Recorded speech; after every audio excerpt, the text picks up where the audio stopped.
kadib markii ay dhammaadeen 2 toddobaad oo bandow habeenimo ah oo saarnaa magaalooyinka Puntland xukuumaddu mar kale waxay soo rogtay 2 toddobaad oo kale oo bandow habeenimo ah markan sidoo kale waxaa la joojiyay salaadaha jamaca iyo jumcada sida uu warbaahinta u sheegay wasiirka caafimaadka Puntland Jaamac Faarax oo kamid ah guddiga ka hortagga cudurka coronavirus ee Puntland guddigu wuxuu ogeysiinayaa dhammaan bulshada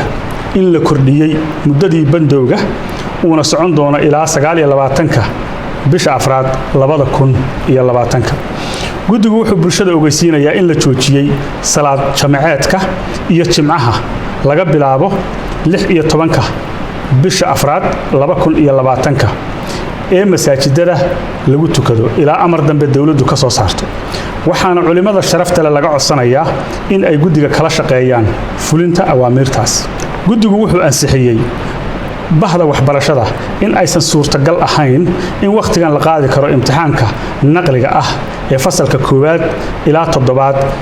ee dugsiga hoose dhexe iyo fasalka 1 ilaa 3 ee dugsiga sare loona qiimeyn doono natiijada imtixaankii teeramkii hore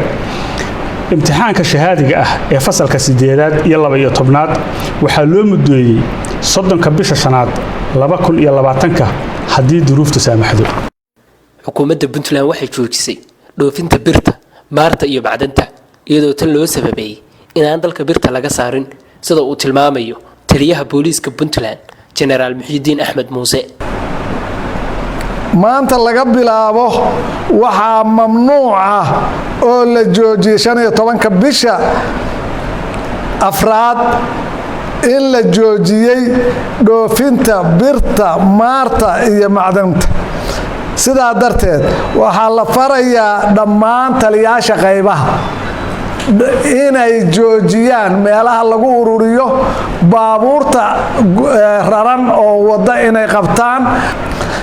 birtaadii gaarigaaga bir laga soo furaya waa la gadaya midkii bololay